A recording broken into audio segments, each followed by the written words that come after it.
Hello and welcome to Independent Thinking, the weekly podcast from Chatham House.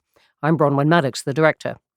This week, we are returning to Russia's war against Ukraine, and we're asking the question of whether a new US package of aid will enable Ukraine to hold on this year.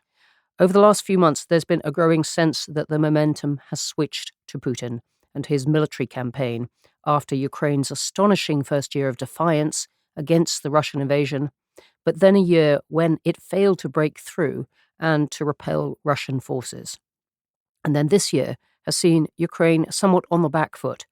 February brought the harrowing retreat by its forces from Avdiivka, and now the world is seeing Russian missiles, drones, and artillery pound the cities of Kharkiv, Chernihiv, and Odessa.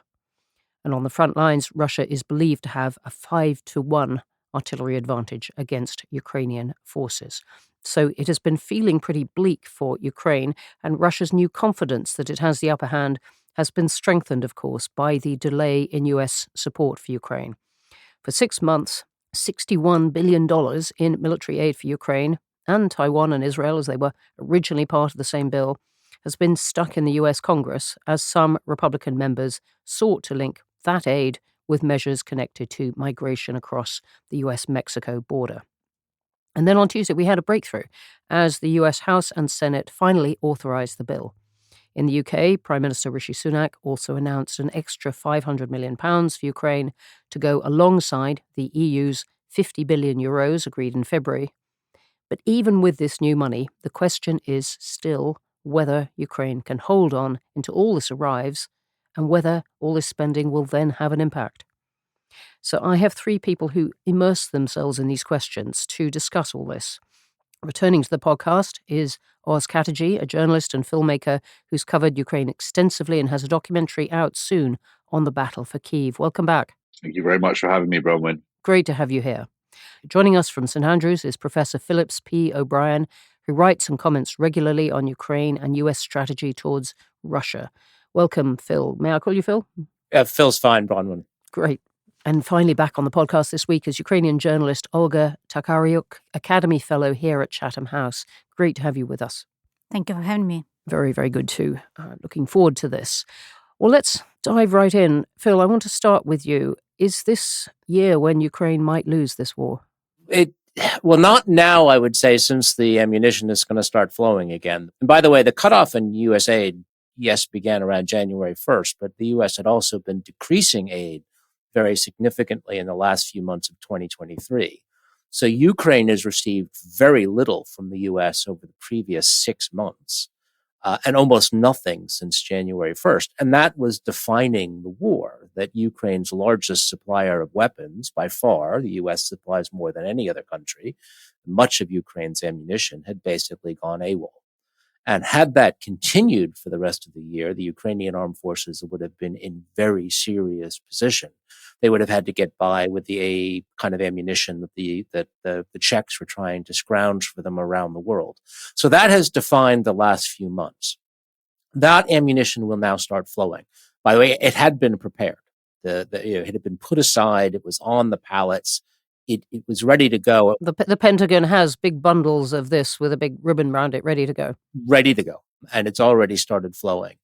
With that flowing, it's very, I think, possible, more than possible, very likely that the Ukrainians are going to stop the Russian advances relatively soon, because advancing in this war is really hard. If we've learned anything at looking at this war for the past 2 years, moving forward for either side is incredibly bloody and incredibly difficult because of the advantages of defensive firepower.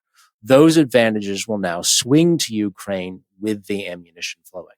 So it could have been really desperate had Congress not stepped up and done this. Hopefully with this aid and its flowing, Ukraine can stabilize the line. All right. Well, that starts us off in quite an optimistic note. I just want to be clear, when you say that the ammunition and other kit had gone AWOL, you mean that foreign allies had not supplied it, not that it's gone missing. The U.S. had gone AWOL. But not that this stuff on the ground has gone missing. No, that the U.S. had gone AWOL as a supplier. All right, well, we're going to come back to that point that you've just raised about what difference this particular aid is going to make in detail, but I just want to catch more of the feeling of where we are in Ukraine right now. Oz, what can you tell us about the situation on the ground?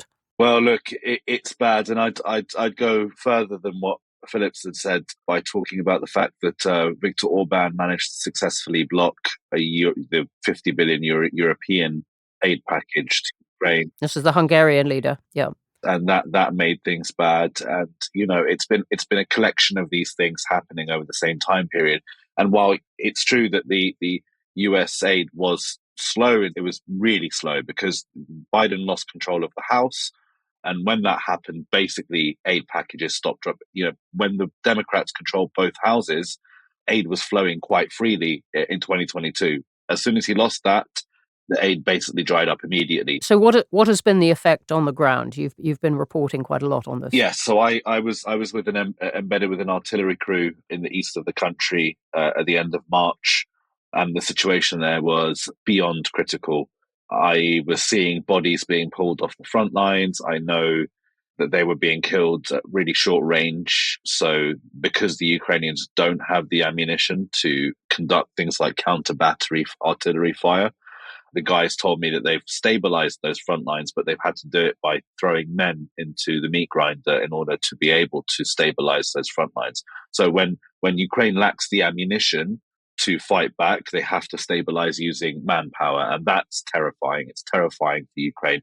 The situation, the ammunition-wise, is so bad.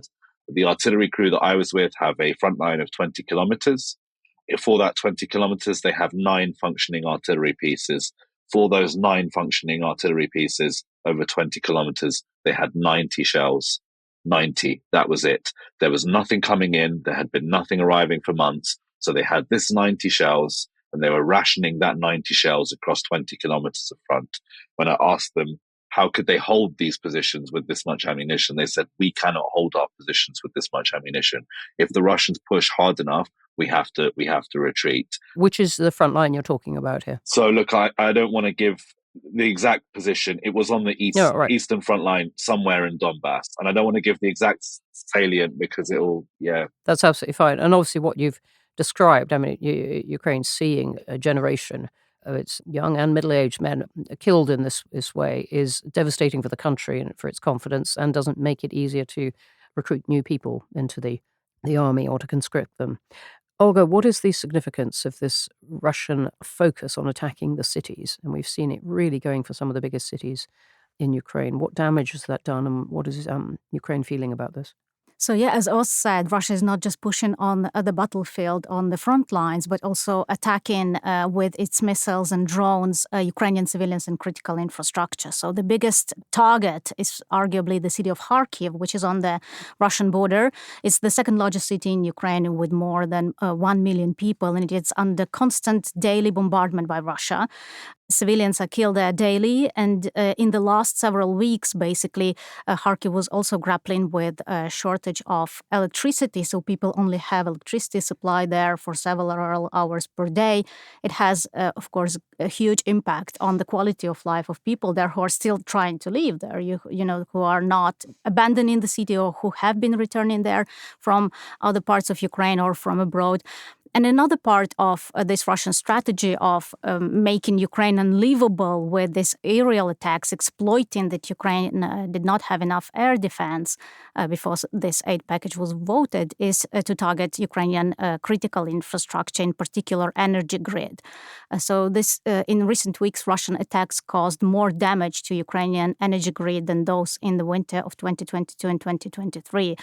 They completely destroyed the biggest thermal power plant in Kyiv region just in the beginning of this month. This has a huge impact on Ukrainian resilience, Ukrainian survival as a functioning state that is able and capable of providing basic services to its citizens. And of course, it has a huge impact on the intentions of civilians. Do they want to stay? Can they afford to remain in Ukraine, or will they be looking at prospects of leaving and becoming a new wave of Ukrainian refugees abroad? Refugees and exiles, in a way, it's one of the points we keep coming back to. And I've talked to Ukrainian politicians about this, that so many people have left Ukraine, let's call it about 8 million. And many of them, have children, may have met new partners or something, may not want easily to go back to Ukraine. Obviously, others will be longing to go back to Ukraine. But security is a major precondition, until it is not safe, people are not willing to return, and all efforts to lure them back will encounter this major hurdle. They need to feel it is safe to bring their children back. So, Phil, let's go back to the picture that you were painting in the beginning of against this bleak picture that Oz and Olga have described about the position on in the battle, or the position in the cities. Now in comes the American aid and some bits of European aid as well. Do you feel confident that this can change the tide of what is happening? Just call it over the next 6 months or so till the American election. Stabilize, I think, is what it can do. I mean, again, it's affected everything. When we're talking about the attacks on the cities, they ramped up and effective. This was by far the most effective period the Russians have had on that. And that's because the Ukrainians didn't have any anti-air ammunition. So they were able to hit targets by overwhelming the Ukrainian ability to fire back because Ukraine had such limited ammunition supplies. And they've done a lot of damage. I mean, the last few months have done a lot of damage to Ukrainian infrastructure that did not have to happen. And making up for that will certainly take time and a great deal of effort.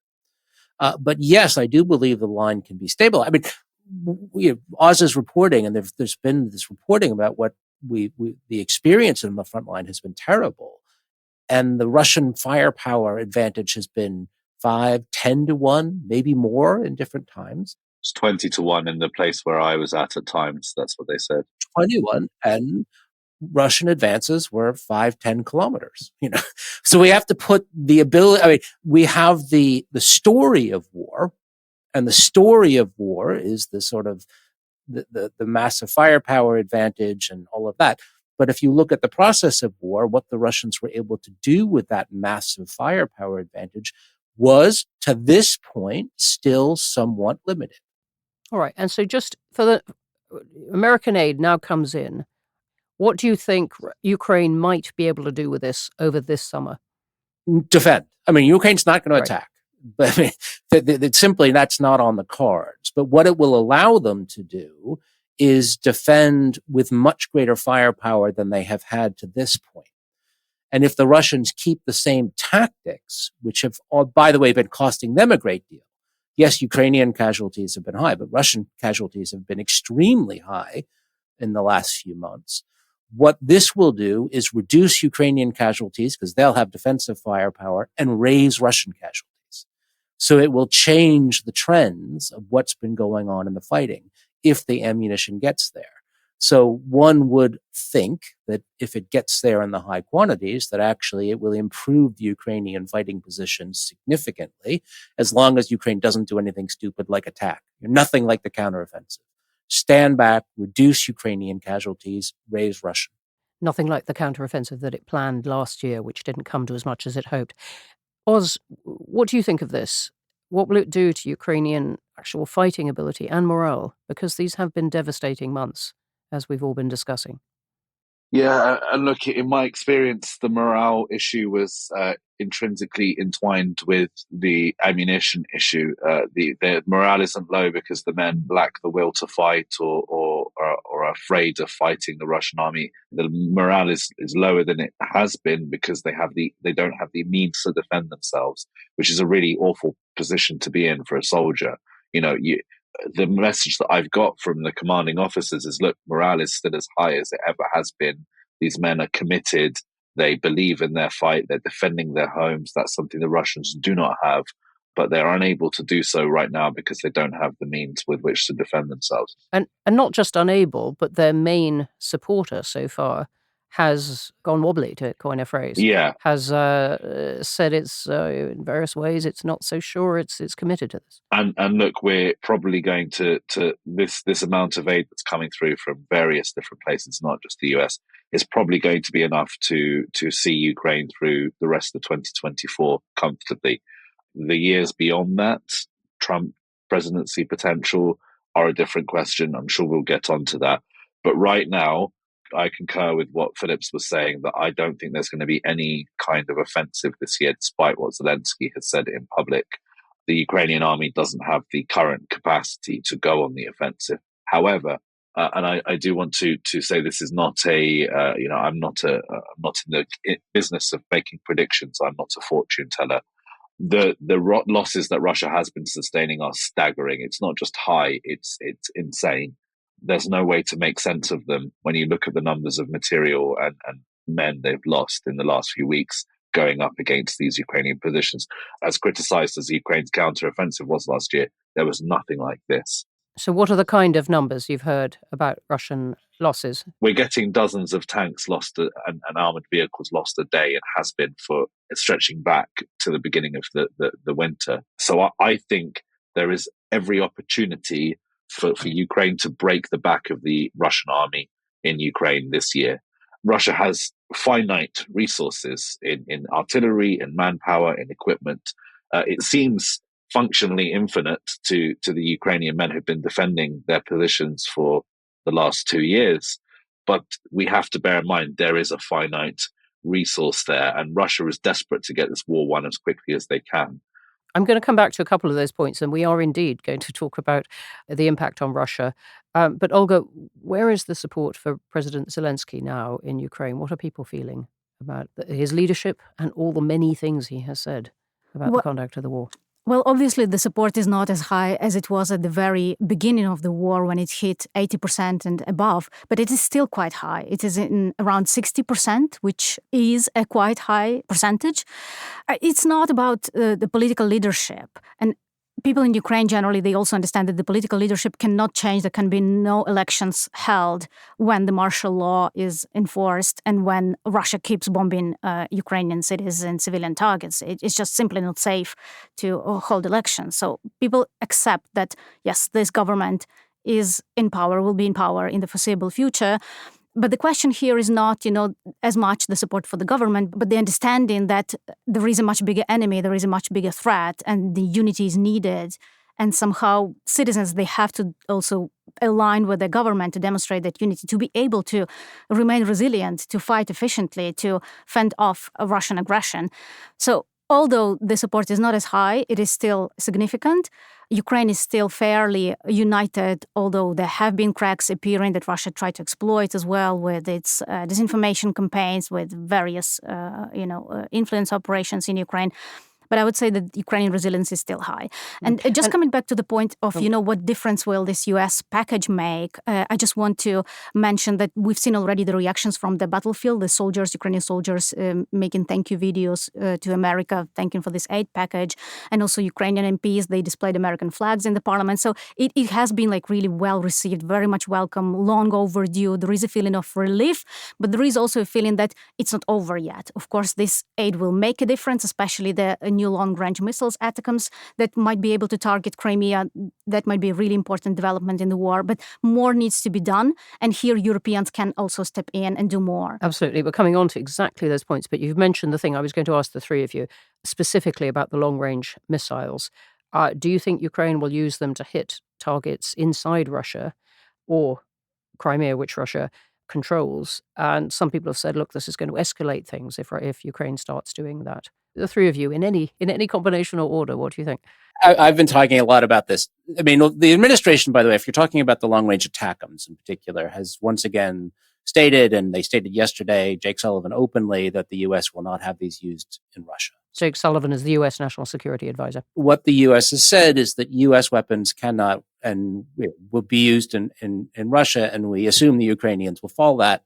But the big thing is they can now be used in Crimea. I mean, what is going to be used in Russia is going to be Ukrainian homemade systems. And that's what they have been using, is Ukrainian homemade systems. And by the way, Ukraine supporters can help build these, but they're not going to be Western-made systems because no one wants the Germans are absolutely, that's why they won't give Taurus even to be used in Crimea, because the Germans don't want a German missile to attack inside Russia. So, but what will change is that Crimea, which has always been something the U.S. in particular has not wanted Ukraine to have the ability to attack, that is now attackable. I mean, that's what the ATACMS will do. So they will allow the Ukrainians to really, the one great success, we talk about the battlefield, And that's been not going well for Ukraine. But the range campaign has been a Ukrainian success around Crimea, and it's been a success for over a year. Keeping access to the sea open has been its huge, huge success. I mean, that's a major strategic victory. And this allows them to start pressing the Russians even more on Crimea. Doing what precisely on Crimea? Well, Crimea has been a base, sort of a safe base for Russia for certain things, primarily anti-air forces. So they've been able to have these anti-air equipment throughout Crimea that Ukraine could only really hit with Ukrainian UAVs or Storm Shadows and Scalps finally. And that means Russian aircraft have been protected and Ukrainian aircraft have had to stay away. Now, the first attack from the ATACMS that we know about was an attack on Russian anti-air forces in Crimea, a very devastating attack if the Ukrainians are correct. What that means is the Russians will either have to devote enormous amount of resources to protecting the forces in Crimea, or they'll have to pull them back. And if they pull them back, that means Russian aircraft are far more vulnerable. And by the way, Ukrainian F-16s, when they appear, will have greater range to go forward. All right. So even though you and Oz were very much talking before about Ukraine just trying to hold things in place over the summer, not going on the offensive, in a way, what you're describing now is offensive. It's trying to do something very, very deliberate in Crimea to weaken Russia's foothold in Crimea. Yeah, it's a strategic air offensive, air and sea. It won't be the army attacking. Right. That's not what we're going to see. We're not going to see the army attacking. But Ukraine has been on a strategic offensive the entire time in the Black Sea. Oz, you're nodding at this. Yeah, look, I want to bring up the kind of diplomatic discussions between Kiev and Washington. Jake Sullivan, Kamala Harris have been talking to the Ukrainian government, trying to convince them, please don't attack oil facilities inside Russia. We're skeptical about giving you these long-range missiles because these messages have not gone down well in Kiev at all. And just explain why they're saying that. I mean, look, these could be for many reasons. Some of the reporting has suggested that the oil prices going into the election is something that the Biden administration wants to keep down, and attacking Russian oil facilities drives that cost further up. As you mentioned earlier, the escalatory spiral. As I said, Jake Sullivan has been the lead on trying to stop Ukraine from doing these attacks, and Ukraine's response has been to do more attacks. So, there's kind of some of the discussions about Ukraine seem to talk about Ukraine as a country with no agency that just does what its patrons tell it to do. That's not the case. Ukraine is a very active participant in this. I really agree with Phillips. I think there's going to be large-scale attacks inside Russian-controlled territory and potentially inside Russia. I don't think these ATACMS are going to change something like the Crimean bridge situation. I don't think the ATACMS are the right weapons to take down a hard target like a bridge. The Storm Shadow Scout missiles, Taurus missiles would be better for that, in fact. So I think we are moving to a place where these will eventually start making their way to big Ukrainian attacks. What they do is they give Ukraine a capacity to attack further than they have had before. So Ukraine will use these responsibly, I think, personally. By the Crimean bridge situation, you mean the Russia's bridge to Crimea and its access to Crimea? That's correct. Yeah. They want to bring it down. But have not yet. So let's roll all this on to November, the American presidential election. Let's assume that the American presidential election gets decided quite quickly. Has not always been the case. And Olga, what is the impact on Ukraine? We've all been discussing, and I've taken some reassurance in what the three of you have said, that this package of aid really makes quite a difference, that Ukraine can therefore hold on, plus a little bit more over this summer. So we arrive in November. What difference does it make to Ukraine if Trump or Joe Biden, if those are the two candidates we still have to say, what difference does it make? Which one wins? Well, of course, there are fears that if Donald Trump is reelected as the U.S. president, there might be less support to Ukraine. But arguably, that not necessarily has to happen. We've seen with this aid package that was passed, we've seen a U-turn basically from the position of the Speaker Johnson, who decided to put it on the vote, and it went through. There was a conversation between him and Donald Trump that preceded that.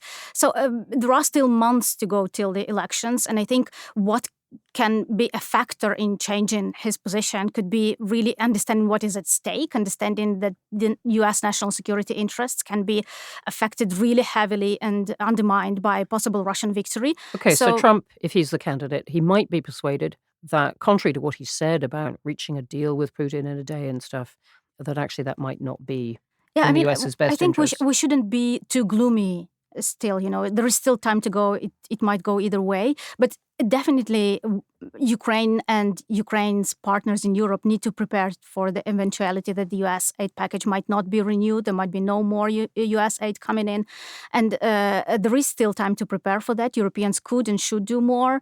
They are already making some plans and discussing possibilities how to raise, how to get more funding to increase their own defense production, how to make funding for Ukraine more sustainable and so on. So let's come on to that question. Phil, what do you think Europe has been doing as it has contemplated the possible absence, maybe for a long time, of American aid? Not enough. I mean, to build on Olga, I think we have to be pessimistic. I think, and I've been talking with a lot of Republicans in the last few weeks about this to try and understand. Trump did not endorse this aid package for Ukraine. He just didn't stop it. And he didn't stop it because he believes that he needs to get all Republican votes to win the presidency. And that means Nikki Haley, pro-Ukrainian Republicans. So this is a short-term tactic. What Trump will almost certainly do if he is elected is two. He will say the war must end, Ukraine must give up the Donbass and Crimea and the front line. And if Ukraine refuses to accept my peace terms, no new aid. And I think if we're expecting anything else, we're living in a dangerously optimistic world that I wouldn't be. Trump doesn't want Ukraine to do well in this war, and he's very comfortable that Putin does. And he does not actually support Ukraine aid now.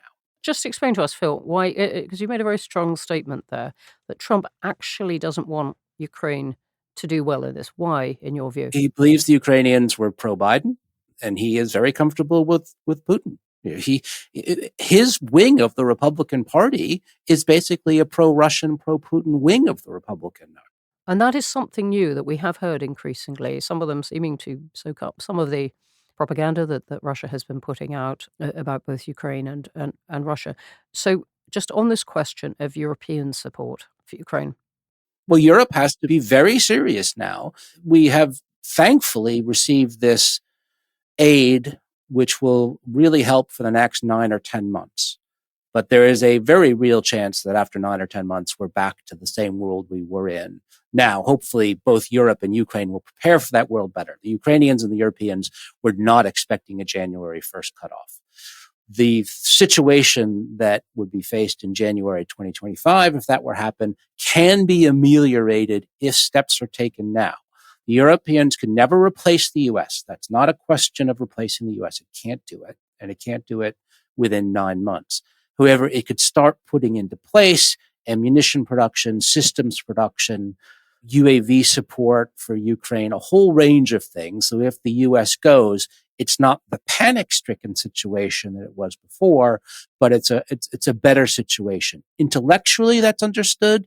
I'm not sure if materially it is. And so, Oz, what do you make of the debates in both France and Germany, two of the key European countries? France's President Macron saying, even talking about European boots on the ground in Ukraine, but Germany having a really profound debate internally about what kind of support it will give. And really, the idea of, say, German forces taking on Russian forces within Europe in the wider sense would be, to many, many people in Germany, absolute anathema. So look, I should show my cards here and say that I very much am a hawk on this subject, and I have been a hawk on this subject for many years. And I think that not confronting Russia has resulted in all of this. At every point that Russia has escalated and gone further, the West has had opportunities to make that response more costly for Russia and has chosen not to do so.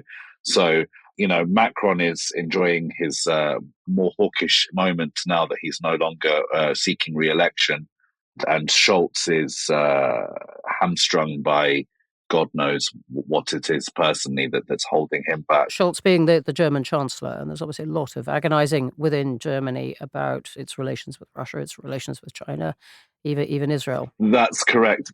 So look, the point is that putting troops on the ground, we have to be very clear with this. It's often discussed as this completely unacceptable escalation. British troops have been on the ground since the war began. There have been British military advisors helping the Ukrainians since the start of the war. They've been here. It's an open secret that they're here. And I don't think that the French and the Germans, if they were to follow suit, would be a huge escalation. Right, and so we need to be clear. By boots, we are talking in that old tradition of military advisors rather than. I'm going to specify here. I could think of things that could go a lot further. I think that Western troops could man positions across the Belarusian border and allow the Ukrainian soldiers to focus all of their efforts on the front line they share with Russia. Because at the moment, Ukraine still has to dedicate resources across the northern border in parts that are not currently facing any kind of invasion threat. But doing that takes away resources from the border that matters the most in this current phase of the conflict. So I think there is room and scope for Western troops to be able to do this. And the reason I say this, and I need to stress this, is I'm not just trying to drive some sort of escalation. If Ukraine loses this war, this is a catastrophe for Europe, and it is as guaranteed that there's going to be a major war between NATO and Russia immediately following suit. Russia will go further. If Russia believes it's fighting the entire collective West, if it defeats the entire collective West in Ukraine, that's the message it will take. There are quite a few people within Chatham House who would share your view. Sorry, Olga, you might be one of them. You think just, a major takeaway from all this, the US aid package and the discussion that we had, is that actually much of what is in this aid package could have been delivered back in 2022, and, major Correct. losses would have been prevented. Yeah. So many things that Ukraine asked for, like ATACMS, it has been asking for since 2022. We understand that. And this is the picture of the aid has come later than Ukraine asked. And another point is that we are where we are now. Yeah, and another point is that, the cost of all this, it might seem big now, but I think it is still smaller than it could be if Ukraine is defeated, if Russia wins in Ukraine. So both of you made a powerful case for why Europe should do more at this point. Phil? I actually had an article out on this in Foreign Affairs 2 days ago with two co-authors talking about how European troops could go into Ukraine and how they could make a difference, and without actually going to the front line and going directly into combat. I think people have looked at this in often the wrong way of European troops running into direct combat with Russia. They could do a whole host of operations, which would free up a large number of Ukrainian personnel and provide really valuable support. And it would be in Europe's interest to do this. It's interesting. Yes, people are still hesitating, but the debate is a lot farther along this road than it was 6 months from now. Yeah, it's interesting what you're saying, that it isn't just words then, in a sense, from President Macron. So let me ask you all one final thing. Let's move it on still to November. Ukraine has held on, maybe done a bit more than that in Crimea, and not Trump has won the presidential election. Can any of you see circumstances in which Vladimir Putin would pause or settle or back off? Well, Putin will back off when he is forced to, when he has to, when he faces the force and the strength that is overwhelming. And we've seen, the previous fears of escalation, let's not deliver Ukraine this type of weapons, or let's not do this because that will provoke an escalation. They didn't materialize. Right. So they haven't. Let's deal with the reality of the support that we're looking at now. I absolutely understand the pitch that you and Oz have both made for why Europe should do this. I happen to agree with you that this is hugely important for Europe's future security. But let's deal with what we've got. Can you see circumstances in which Putin is persuaded to back off, that he is convinced that he is losing a lot and cannot win? Well, if he doesn't have the resources needed to continue this war in terms of manpower, in terms of money, and here is an important point, Russia still has a lot of money. There is still a lot that could be done to deprive Russia of that money. And if Russia faces several significant defeats on the battlefield. Oz? For me, Putin has the same sort of mentality that Hitler has. I know people think that's an exaggeration, but I don't. Hitler carried on fighting until he blew his brains out in his bunker. Putin will keep going. He will not stop. And this is what people need to understand. Putin is a 20th century fascist dictator. He only understands the language of violence, and only violence will bring his reign to an end. I do not think that there's going to be a massive war that destroys Putin's regime, but I do think the only way this ends is if every last Russian troop is pushed across that border. No deal that's signed with Putin that freezes any conflict line is worth the paper that it's written on. I understand that point, but just on your previous one, do you think it is likely, given what we're looking at now, that what you've just described of every Russian troop being pushed back across that border, all land given back, is that likely? Likelihood is a very difficult thing to say because there's too many factors involved that could change that. I think that if the West continues to hold firm and support Ukraine for as long as necessary, Ukraine can win this war. The trajectory can go in Ukraine's favor, but only as long as that aid holds, which is why the Trump presidency is such a threat to Ukraine's victory in this war. So I do think there's a potential for Ukrainian victory, even after all of this loss that Ukraine has suffered. But that requires basically a permanent outsourcing of Ukraine's wartime economy to the West. It needs that lifeline to survive. I think it can survive with that, but we're entering a serious period of jeopardy for Ukraine politically, and Ukraine needs to be preparing for disaster. I don't think a Trump presidency is the final curtain for Ukraine. Ukraine can survive 4 more years of a Trump presidency and get some more aid after that.